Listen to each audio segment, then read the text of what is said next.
నమస్తే welcome to morning show నేను ఆదిత్య. జగదేక వీరుడు అతిలోక సుందరి మరి మెగాస్టార్ చిరంజీవి గారు నిజంగానే అతిలోక సుందరిలా అనిపించే శ్రీదేవి గారి కాంబోలో వచ్చినటువంటి ఈ సినిమా 90s కిడ్స్కి 80s కిడ్స్కి బాగా తెలుసు. ఎందుకంటే ఆ టైంలో అసలు ఈ సినిమా ఒక బెంచ్ మార్క్నే సెట్ చేసిందేమో అనిపించింది. మరి ఆ సినిమాని ఇప్పుడు రిలీజ్ చేయబోతున్నారు. మరి ఈ తరం వాళ్ళు ఆ సినిమాని ఎంతవరకు యాక్సెప్ట్ చేస్తారు, అసలు ఎలా ఉండబోతుంది, ఇలాంటి ఎన్నో అంశాల గురించి తెలుసుకునే ప్రయత్నం చేద్దాం. ప్రస్తుతం మనతో పాటు స్టూడియోలో ఉన్నారు ప్రముఖ సీనియర్ జర్నలిస్ట్ అండ్ అనలిస్ట్ మహర్షి గారు మనతో ఉన్నారు. ఒక్కసారి సార్తో మాట్లాడదాం. సార్ నమస్కారం. సార్ నమస్తే ఆదిత్య గారు. సార్ మాకంటే కూడా మీకు బాగా తెలుసు. ఐ థింక్ జగదేక వీరుడు అతిలోక సుందరి అసలు ఆ సినిమా కోసం మీరు థియేటర్ల దగ్గర పడిగాపులు కాసినటువంటి సందర్భాలు కూడా ఉండే ఉంటాయి. ఇప్పుడు ఆ సినిమాని రిలీజ్ చేయబోతున్నారు. అసలు ఆ టైంలో ఎలా అనిపించింది మీకు ఆ సినిమా అండ్ థియేటర్ దగ్గర ఎలా ఉండేది వాతావరణం అసలు? అంటే అప్పట్లో చిరంజీవి గారి సినిమాలు వస్తే ఒక ఫెస్టివల్ అన్నమాట. అంటే తిరుపతిలో మామూలుగా గంగ జాతర జరుగుతుంది. అది ప్రతి మే నెలలోనూ జరుగుతుంది. ఇది మే 9వ తేదీ వచ్చింది ఈ సినిమా. నేను తిరుపతిలో ఉన్నా అప్పటికి ఈ సినిమా రిలీజ్ అయినప్పుడు. నేను అప్పటికి జాబ్ చేస్తున్నా. ఏ ఇయర్లో వచ్చింది? 1990లో వచ్చింది. ఆంధ్రజ్యోతి జర్నలిస్ట్గా నేను అప్పుడే జాబ్లో చేరా. తిరుపతి గంగ జాతర ఎంత జన సందోహంగా ఉండేదో, ముందే జాతర వచ్చిందా ఏమి తిరుపతికి అన్నట్టుగా ఉండింది ఈ థియేటర్ ప్రాంగణం అంతా. గ్రూప్ థియేటర్స్లో ఇచ్చారు ఈ సినిమాని. అంటే అప్పటికి ఈ పాటలన్నీ కూడా ఈ క్యాసెట్లు వచ్చేటివి కదా. ఆ రోజుల్లో ముందే క్యాసెట్లు రిలీజ్ అయ్యేటివి. చిరంజీవి గారికి ఒక రేంజ్ క్రేజ్ ఉందన్నమాట. అంటే ఇది ఎంత క్రేజీ కాంబో అంటే, చిరంజీవి గారికి ఏమో ఒక రేంజ్, శ్రీదేవి గారు అప్పటికి ఆల్ ఇండియా స్టార్. శ్రీదేవికి తెలుగులో ఉన్న ఫాలోయింగ్ కానీ హిందీలో ఉన్న ఫాలోయింగ్ కానీ మనం ఊహించలేము. రాఘవేంద్రరావు గారు అప్పటికి ఎన్ని బ్లాక్ బస్టర్లు ఇచ్చారో ఆయన కూడా గుర్తులేదు. అన్ని ఇచ్చారు ఆయన. వరుస బ్లాక్ బస్టర్లే కదా ఆయనవన్నీ కూడా. ఇది 90 నాటికి నేను చెప్పేది. అశ్విని దత్ గారు సూపర్ డూపర్ హిట్లు తీశారు. అంతకుముందు ఆఖరి పోరాటం తీశారు ఆయన శ్రీదేవితోనే. అమరీష్ పురి విలన్. అప్పటికి కొంచెం పాపులర్ అయిన రామిరెడ్డి, తనికెళ్ళ భరణి గారు, ఇలా రకరకాల వాళ్ళందరూ ఆ కాంబోలో ఉన్నారు. ఇప్పుడు పెద్దవాళ్ళ హీరోయిన్లు అయినటువంటి పిల్లలు శాలిని, శ్యామిలి, ఇప్పుడు అజిత్ గారి భార్య ఉన్నారే ఆ అమ్మాయి, ఇంకో చిన్న అమ్మాయి మన మణిరత్నం సినిమాలో చేశారు. తర్వాత 1-2 సినిమాల్లో హీరోయిన్గా చేసి అమ్మాయి మళ్ళీ చేయలేదు. ఇంతమందిని కలిసిన ఇళయరాజా గారు అన్నిటికంటే ముఖ్యమైనది. ఇళయరాజా గారు అప్పటికి ఒక ఊపేశారు. ఆయనవన్నీ వరుస సినిమాలు కదా. గీతాంజలి, నాయకుడు, ఘర్షణ, అంతకుముందు సీతాకోకచిలక, ఎన్ని ఒక వరుస పెట్టి 10 పేర్లు చెప్పచ్చు.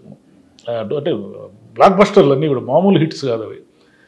ఇళయరాజా గారి సంగీతం, పాటలు అప్పటికే అందరికీ తెలిసిపోయాయి. దాంతో అది ఎప్పుడు వస్తుందా సినిమా. ఇంకోటి ఏమిటంటే ఆ టైంకి వరదలు వచ్చాయి అటువైపు గోదావరి జిల్లాలో. అయినా కూడా అక్కడ కూడా విపరీతం కలెక్షన్ చేసింది. ఎప్పుడు వస్తుందా ఈ సినిమా అని అందరూ యంగ్స్టర్స్, మాలాంటి యంగ్స్టర్స్ అంతా ఎదురు చూస్తున్నారు అనమాట. అప్పటికే చిరంజీవి గారి క్రేజ్ ఏ లెవెల్లో ఉందంటే మిడ్ నైట్తోనే స్టార్ట్ అయిపోయేది. మీకు 12 గంటల నుంచి ఆ క్రౌడ్, అంటే రామరాజ్ థియేటర్ ఏరియా మొత్తం జనమే. ఎక్కడ కూడా ఇంక మనకు సందు ఉండదన్నమాట. పోలీసులు, విపరీతమైన పోలీస్ ప్రొటెక్షన్, అంటే గొడవలు జరగకుండా, ఎవరు కొట్టుకోకుండా. ఈ అభిమానులు ఒకసారి రెచ్చిపోతారు కదా. మొత్తం ఇంకా టికెట్లు అనేటివి ఆ రోజుల్లో ఆన్లైన్ లేదు. మీకు టికెట్ తీసుకోవాలి అంటే క్యూ లైన్లో నిలబడి తీసుకోవాల్సిందే. ఇంక వేరే దారిలేదు. లేదా థియేటర్ వాళ్ళకి ఏదో ఇన్ఫ్లుయెన్స్ చేసి మనం ఏదైనా వాళ్ళకి వీళ్ళకి చెప్పుకుని టికెట్లు తెచ్చుకోవడం, లేదా థియేటర్ వాళ్ళే బ్లాక్లో అమ్మడం. అంటే ఆ థియేటర్ కొంచెం ట్రెడిషనల్గా ఉండేది, బ్లాక్లో అమ్మేవాళ్ళు కదా ఆ థియేటర్లో. ఎందుకంటే అది చదలవాడి కృష్ణమూర్తి గారని ఇంతకుముందు మాజీ ఎమ్మెల్యే టీటీడీ చైర్మన్ చేశారు. వాళ్ళది ప్రసాద్ గారని సినిమా నిర్మాత, ఇప్పుడు చాలా సినిమాలు తీశారు ఆయన. ఓకే. మొన్న తీసిన మహేష్ బాబుతో వచ్చిన సినిమా కూడా ఆయనదే. కాబట్టి వాళ్ళు కొంచెం పద్ధతిగా ఉండేవాళ్ళు. మీకు క్యూలైన్లో నిలబడితేనే టికెట్లు తప్ప బ్లాకుల్లో ఇంకో రకంగా టికెట్లు దొరికే కాలం. దానికి కూడా మిడ్ నైట్ షోస్ వేసేసారు. మిడ్ నైట్ షోస్ వేయగానే తెల్లవారేసరికి ఊరంతా మామూలు హిట్ కాదు, సూపర్ డూపర్ హిట్ అనే టాక్ వచ్చింది. ఆ రోజు సాయంత్రం పోయాను నేను, ఏదో అష్ట కష్టాలు పడి. ఇక అదేందో ఒక మ్యాజిక్ చూస్తున్నట్టుగా ఉండింది సినిమా అంతా కూడా. ఆ మొత్తం సినిమా మనకు ఏదో మెస్మరైజింగ్ అంటారే, అలా మెస్మరైజింగ్గా ఉంటుంది ఆ సినిమా. మీరు ఇప్పుడు చూడండి అట్లానే ఉంటుంది. సరే రిలీజు ఇదంతా ఇప్పటి జనరేషను, అంటే ఇప్పుడు ఫాస్ట్ జనరేషన్ కదా, వాళ్ళకు కూడా నచ్చుతుంది. కానీ ఇప్పుడు అందరూ చూసేసి ఉంటారు. ఆ సినిమా చూడని వాళ్ళు ఎవరు ఉంటారు? ఇంచుమించుగా మా తరం అంతా 10 సార్లు చూశారు. ఆ తర్వాత తరాల వాళ్ళు యూట్యూబ్లోనూ టీవీల్లోనూ రకరకాలుగా చూశారు. కాబట్టి ఆ సినిమా అంతా చూశారు. ఆ సినిమాలో ఉన్న మ్యాజిక్ ఏంటంటే, నిజానికి అదేం పెద్ద కథ కాదు. ఆ సినిమాలో ఉన్న మ్యాజిక్ అంతా ఏంటంటే, చిరంజీవి శ్రీదేవి మ్యాజిక్ దాంట్లో కాంబో. వాళ్ళిద్దరూ ఒకరితో ఒకరు పోటీలు పడి నటించడమే దాంట్లో ఉన్న మ్యాజిక్. లేకపోతే ఏముంది ఆ కథలో? మీకు జగదేక వీరుని కథ ఎన్టీఆర్ గారిది ఉందే, దాన్ని సోషలైజ్ చేశారు అంతే. జగదేక వీరుని కథలో ఏమిటి? ఒక యువరాజు దేవకన్యల కోసం వెళతాడు. దేవకన్యల కోసం వెళ్ళిన యువరాజు నలుగురు దేవకన్యలని పెళ్లి చేసుకొని వస్తాడు. ఆ దేవకన్య తన చీర అతని దగ్గర ఉన్నంత కాలము అతనికి లోబడి వశమై ఉంటుంది. ఆ చీరను మళ్ళీ ఆమె ఎప్పుడైతే తీసుకోగలుగుతుందో అప్పుడు ఆమె అతన్ని వదిలి వెళ్ళిపోతుంది. ఆ వదిలి వెళ్ళిపోయిన దేవకన్యల కోసం ఇతను వెళ్ళి మళ్ళీ తెచ్చుకోవడం, ఇదే కదా కథ. ఈ కథను సోషలైజ్ చేయండి. యువరాజు ప్లేస్లో ఎవరు వచ్చారు? చిరంజీవి వచ్చాడు, ఆయన ఒక గైడు. ఆ గైడ్కి ఇంకోటి ఏమిటంటే, దీంట్లో ఉన్నది ఏమిటంటే, ఆమె దేవకన్య అనే విషయం చిరంజీవికి తెలియదు చాలాసేపు సినిమాలో. తెలీదు. ఆమె ఏదో ఉంగరము పోగొట్టుకుని, అక్కడ చీర ఇక్కడ ఉంగరము, అక్కడ నలుగురు దేవకన్యలు. మరి కాలం మారిపోయింది కదా మీకు, అది ఎప్పుడు 50s వచ్చింది జగదేక వీరుడు. అండ్ ఇందులో ఇప్పుడు మీరు ఇప్పుడు ఒక్కరు నలుగురు శ్రీదేవులు ఎక్కడ చేయగలరు? ఇంపాసిబుల్. అవును. అక్కడ ఏమిటంటే బి సరోజాదేవి గారు డామినేట్ చేశారు కాబట్టి మిగిలిన ముగ్గురు ఎవరైనా జనం పట్టించుకోలే. ఇక్కడ నలుగురు దేవకన్యలను తీసుకొస్తే శ్రీదేవితో సమానమైన వాళ్ళని తీసుకురావాలి. అంతటి హీరోయిన్లు లేరు కాబట్టి ఆ రిస్క్ ఎందుకని రాఘవేంద్రరావు గారు తెలివిగా ఏం చేశారంటే, జంధ్యాల ఎండమూరి వీరేంద్రనాథ్ గారు కలిసి చేశారు ఈ కథని. జంధ్యాల గారు మాటలు రాశారు, ఎండమూరి వీరేంద్రనాథ్ గారు కథ చేశారు. తెలివిగా ఏం చేశారంటే ఒక దేవకన్యనే పెట్టారు. సేమ్ కథ, అదే కథని ఆమె వచ్చారు, ఇంటికి వచ్చారు. ఆ పిల్లలు ఎవరో ఉంటారు, వాళ్ళకి ఆరోగ్యం కోసం చిరంజీవి ఏదో వాళ్ళకి ఆరోగ్యం నయం చేయడానికి ట్రై చేస్తూ ఉంటారు. ఈలోగా విలన్లు ఉంటారు ఆ ఊర్లో. ఆ విలన్లని ఢీకునే క్రమంలో శ్రీదేవికి ఉన్న ఈ విద్యలన్నీ వాళ్ళకి అర్థమవుతాయి. ఆ ఉంగరానికి ఉన్న పవర్ అర్థమవుతుంది. దీన్ని ఢీకొనాలంటే మనం మానవ మాతృలతో కాదని ఒక ఈయన తీసుకొస్తారు, మాంత్రికుడిని అమరీష్ పురిని.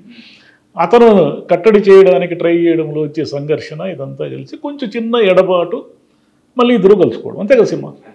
సింపుల్ లైన్ని ఒక మెస్మరైజింగ్ మ్యాజిక్ లాగా తీశారు రాఘవేంద్ర గారు. ఈ డైలాగ్ కూడా మీరు అన్నట్టు ఒక రకమైనటువంటి మెస్మరైజ్, అంటే హీరోయిన్ మానవ అనడం, నా అంగులికము మానవ అనడం, అంటే కామెడీ చిరంజీవి గారి మీద శ్రీదేవి మీద అంత అద్భుతంగా పడింది. కామెడీ ఒకటి అంటే, ఎప్పుడు కామెడీ కంటే కూడా అద్భుత రసం అంటారు.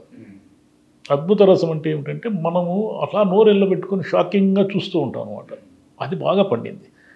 ఆమె దేవకన్య అనే విషయం చాలాసేపు చిరంజీవికి తెలియకపోవడము, ఆ థ్రిల్, తర్వాత ఆమెకున్న ఉంగరానికి ఉన్న పవర్స్ వాళ్ళకి విలన్లకు తెలియకపోవడము, వాళ్ళు తెలుసుకున్నప్పుడు వాళ్ళు ఫీల్ అయ్యేది, ఇదంతా కూడా మనకి ఏమిటంటే మనకు తెలుసు, ఆడియన్స్కి ఆ ఉంగరం పవర్ఫుల్, ఈ అమ్మాయి దేవకన్య అని తెలుసు, దాంట్లో ఉన్న పాత్రలకు తెలియదు. ఇదంతా ఏమిటంటే అద్భుత రసం క్రియేట్ చేస్తే ఎక్కడైనా సరే అది అద్భుత రసం నేను పండిందంటే సినిమాలో, ఆ సినిమా సూపర్ డూపర్ హిట్. అది ఒక శాశ్వతంగా ఉండిపోతుంది. ఇప్పుడు 35 ఏళ్ల తర్వాత రిలీజ్ చేస్తున్నారంటే దాని అర్థం ఏమంటే, దానికి ఇంకా ఆ సినిమాకి ఇంకా కూడా అద్భుతాలు చేసే శక్తి ఉందని. అంటే ఇప్పుడు ఏదో కలెక్షన్లు వచ్చేస్తాయి అవి ఇవి ఇవన్నీ కాదు, కానీ ఒక సినిమా 35 ఏళ్ల తర్వాత రిలీజ్ అవుతూ ఉందని అంటే ఆ సినిమాని జనం గుర్తుపెట్టుకున్నారు, ప్రేక్షకులు గుర్తుపెట్టుకున్నారు, అన్ని తరాల వాళ్ళు గుర్తుపెట్టుకున్నారు అనేది అర్థం, అంతే. అండ్ ముఖ్యంగా ఈ జనరేషన్, అంటే ఇప్పుడు ఎవరైతే 20s కిడ్స్ ఉన్నారో వాళ్ళకి అర్థమవుతుంది, అంటే ఆ టైంలో అసలు ఆ టేకింగ్ ఎలా ఉండింది, ఆ విజువల్స్ ఎలా ఉన్నాయి, అండ్ హీరో హీరోయిన్ యొక్క నటన కంపేర్లు చూసుకుంటే నిజంగా మీరు అన్నట్టు old days is golden days. తిరిగి రావు మళ్ళీ. ప్రతి పాట కూడా అప్పటికి రాఘవేంద్రరావు గారు ఏమిటంటే ఆయనకు స్టైల్ ఉండేది. ఈ రకరకాల ఫ్రూట్స్ దొరిలిచ్చేది, పువ్వులు దొరిలిచ్చేది, ఈ బొడ్డు మీద పువ్వులు వేసేది, ఇలా ఏమి ఉండేవి కదా, అవి ఏమి ఉండవు, మీరు గమనించండి. అవును. ఆ సినిమాలో పాటల పిక్చరైజేషన్ అంతా కూడా చాలా డిఫరెంట్ స్టైల్లో ఉంటుంది. ఆయన పాత మూడు లేదనమాట, కొత్త మూడ్లో ఉన్నాడు ఆయన. ఇళయరాజా గారు కూడా అన్నీ మీరు ఈవెన్ ఆంజనేయ స్వామిని ప్రార్థించే పాట కూడా సూపర్ హిట్. అది ఫస్ట్లో ఆయన గైడ్గా ఆ బుర్రా గుహలు చూపించేసి సీన్స్ పాట ఉంటుంది, నా పేరే రాజు అని, అది కూడా సూపర్ హిట్ సాంగే. ప్రతి పాట సూపర్ హిట్ దాంట్లో.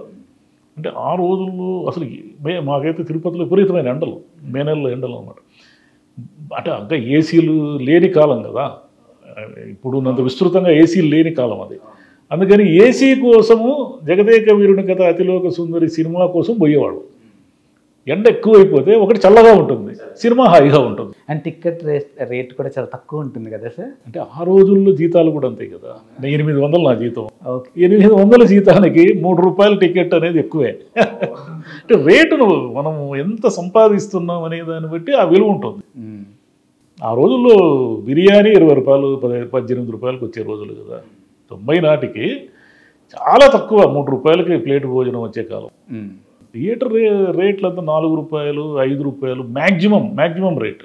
సార్ స్నాక్స్ ఆ రేట్లకే అది దాదాపు కోట్ల రూపాయలు సంపాదించింది. ఆ రేట్లకే, అంటే థియేటర్లు 90 నాటికి అతి తక్కువ రేట్లకే ఆ కలెక్షన్లు తట్టుకోలేకపోయారు. Non stop Housefull. అంటే ఈ రోజులలాగా ఊర్లో అన్ని థియేటర్లు ఒకే సినిమా ఆడే కాలం కాదు కాబట్టి ఆ రోజుల్లో ఏదో 4-5 థియేటర్లు ఏమో వచ్చినట్టుంది. 4-5 థియేటర్లు కూడా చాలా గొప్ప. అండ్ ఇప్పుడు కలెక్షన్లు చూస్తారు సార్, అప్పుడు డేస్ కూడా చూసేవాళ్ళు. 100 days 150 days 1 year చాలా ఆడింది. హైదరాబాద్లో కూడా ఆడింది కదా. 365 days 100 days అనేది వెరీ కామన్. చాలా థియేటర్లు ఆల్మోస్ట్ అన్ని సెంటర్లో ఆడింది 100 days. జనం రిపీటెడ్గా చూసేవాళ్ళు. ఆ రోజు ఎందుకు రిపీటెడ్గా చూసేవాళ్ళు అంటే ఈ రోజుల్లాగా ఫోన్లు, మీరు పాట చూడాలంటే ఫోన్ చూసుకుంటే మీరు చూడవచ్చు. కానీ ఆ రోజుల్లో పాటను చూడాలి అంటే మళ్ళీ థియేటర్ పోవాల్సిందే. అంతే, మీకు వేరే ఆప్షన్ లేదు. వేరే ఆప్షన్ లేదు. మనకు ఆ పాటలు ఎంత ఇష్టమో, మనం ఎంత ఇష్టమైతే అన్నిసార్లు థియేటర్లో చూడాలి. కాబట్టి రిపీటెడ్ ఆడియన్స్ ఉండేవాళ్ళు. ఇప్పుడు రిపీటెడ్ ఆడియన్స్ ఉండరు. ఎందుకంటే రిపీటెడ్ ఒకసారి థియేటర్లు చూసేసి మళ్ళీ ఏ పైరేటెడో ఇంకోటో ఓటీటీనో చూసుకుంటారు. కాబట్టి అవి వేరే. ఇది ఇప్పుడంతా 2 రోజుల్లో కలెక్షన్ లూట్ చేయాలంటారు. ఆ రోజుల్లో 1 year వరకు కలెక్షన్లు వస్తూనే ఉండేవి. ఈ సినిమా రిలీజ్ అయినప్పుడు ఐ థింక్ నేను అప్పటికి ఇంకా పుట్టలేదు. సో ఇప్పుడంటే థియేటర్లో బ్రేక్ దొరికితే స్నాక్స్ కింద శాండ్విచ్లు, పిజ్జాలు, బర్గర్లు, ఆ టైంలో ఏముండేది సార్ అసలు? ఆ టైంలో సమోసాలు, మురుకులు, ఇంకా అంత కల్చర్ రాలే. థియేటర్లు ఈ తిరుబండారాలు అమ్మి జనాల్ని దోచుకోవాలనే కల్చర్ లేదు ఇంకా అప్పుడు. ఆ రోజుల్లో నార్మల్ ఫుడ్ మామూలుగా దొరికేది. Cool drink, samosa, murukku, biscuit, popcorn ఉండింది. కానీ ఈ రోజులాగా 300-400 దోపిడీ లేదు. నార్మల్ రేట్ ఉండేది. పైగా ఈ సైకిల్ స్టాండ్ వాళ్ళు విపరీతంగా బాగుపడేవాళ్ళు. ఇప్పుడు అది పోయింది. సింగిల్ థియేటర్లో ఏమిటంటే సైకిళ్ళు, స్కూటర్లు పెట్టడం వల్ల వాళ్ళు డబ్బులు తీసుకునేవాళ్ళు. ఎంతో 2 రూపాయలు 3 రూపాయలు తీసుకునేవాళ్ళు. వాళ్ళు ఇట్లాంటి సినిమాలు ఎప్పుడు వస్తాయని కాచుకు కూర్చునేవాళ్ళు. చిరంజీవి గారు అంటే వాళ్ళకు దేవుడితో సమానం. ఆయన సినిమా వచ్చిందంటే ఆ సైకిల్ స్టాండ్ వాడు అప్పులన్నీ తీరిపోతాయి. బయట చిన్న అమ్ముకుంటూ ఉంటారు. చెనిక్కాయలని, బొరుగులని, అవని ఇవని రకరకాలుగా చిన్న వాళ్ళు పాపం వాళ్ళందరూ కూడా they are very much happy అనమాట. చిరంజీవి గారి సినిమా వచ్చిందంటే అందరూ బాగుపడినట్టే. అమ్మాయ్యా ఇంకో 2 నెలలు మనకి తిండికి గడిచిపోతుంది, కూల్ అనుకునేవాళ్ళు అనమాట. ఇప్పుడు ఎక్కడుంది అది? చిన్నవాళ్ళు అసలు బతకరు ఇప్పుడు. సినిమాల్లో అంతా పెద్దవాళ్ళు బతికే కాలం వచ్చింది, చిన్నవాళ్ళు బతికే కాలం కాదు అది. And according to my opinions 80s kids 90s kids చాలా అదృష్టవంతులు అంటాను సార్ నేను. ఎందుకంటే అన్ని చేంజెస్ చూశారు సార్ వాళ్ళు. 20 వాళ్ళు ఏం చూడలేదు, కానీ పర్టికులర్గా 90s వాళ్ళు అయితే అన్ని చేంజెస్ చూశారు. సొసైటీలో వచ్చినటువంటి చేంజెస్, సినిమా పరంగా చేంజెస్ అన్నీ చూశారు. ఇప్పటికే బాల్యం ఉండింది వాళ్ళకి. ఈ ఫోన్ ఎప్పుడైతే చేతిలోకి వచ్చిందో పోయింది. సో మీరు అన్నట్టు ఈ సినిమా రిలీజ్ తర్వాత ఆ మెమొరీస్లోకి వెళ్తామేమో. We hope. And thank you sir, thank you so much. Thank you.